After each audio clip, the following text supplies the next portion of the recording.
Nous sommes mardi 27 mai 2025. Mesdames et messieurs, l'arrivée de presse, c'est parti.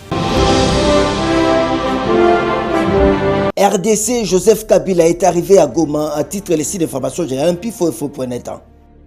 Chez notre confrère, nous pouvons lire l'M23 FC annonce l'arrivée de Joseph Kabila Kabangi dans la zone qu'il contrôle, précisément à Goma. Le mouvement rebelle soutenu par le Rwanda présente l'ex-président et sénateur à vie comme un soldat du peuple, un homme respecté et respectable.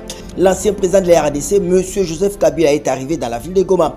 Nous lui souhaitons un agréable séjour dans les zones libérées, ont annoncé successivement les deux porte-parole du mouvement rebelle, à savoir Laurence Kanyuka et Willy Ngoma sur leur compte X, nous fait savoir ceci d'information générale. Au chapitre réaction, les porte-parole du gouvernement livrent une analyse critique de l'adresse du prédécesseur de Félix Tshisekedi, Mouyaya Kabila, l'homme du passé, les gros titres du tri-hebdomadaire. L'information générale auquel l'Afrique, Africa News.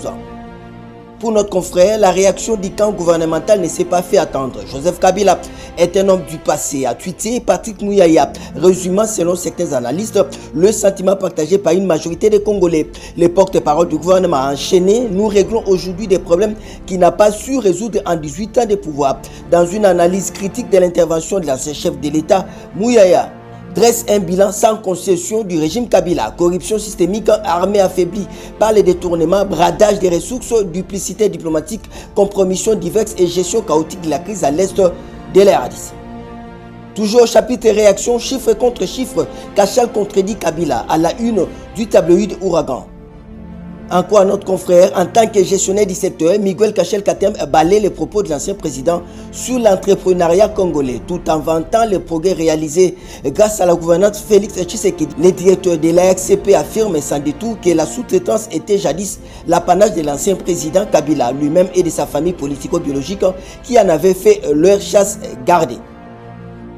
Autre affaire qui défait la chronique, justice ou règlement des comptes, affaire de 19 millions, Moutamba refuse des piliers, titre le côté information générale Info 27 ans.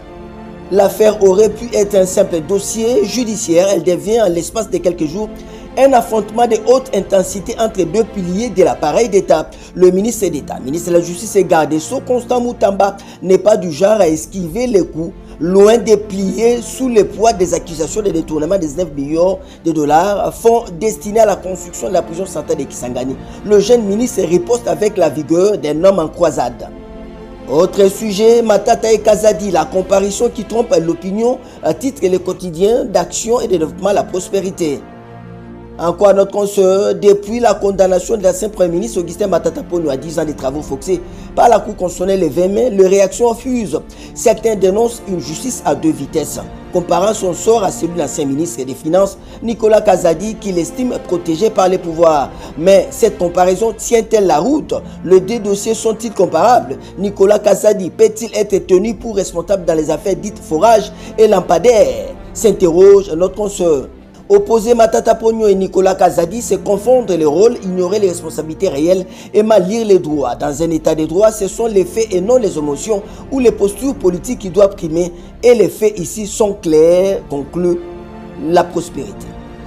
On va terminer en sport avec les titres de notre consoeur, la Concorde partisane depuis Lubumbashi ou Atanchi. Dans la province du Haut-Katanga, CAF, c'est un final aller. Fiston Mayele et Pyramide FC arrachent un nul précieux devant Mamelodi Sundowns. Vainqueur de l'édition 2017 de la Ligue des Champions de la CAF, Mamelodi Sundowns est en ballottage défavorable après avoir été accroché par Pyramide FC d'Égypte en finale à l'aide de la Ligue des Champions jouée ce samedi 24 mai à Pretoria. Le Sud-Africain meilleure défense de la compétition ont bien géré leur match, mais trahi par l'état de leur propre terrain du stade Loftus-Versfeld Stadium de Pretoria. C'est sur ce score d'un but partout que le coup de sifflet final interviendra. Grosse désillusion pour les Sud-Africains qui devront aller marquer dans une semaine en terre égyptienne lors du match de la finale retour. Ça n'est donc fini pour cette revue de presse. Au revoir et à demain, tous derrière nos phares d'essai, Bendele Kouyaté Congolais d'éléments.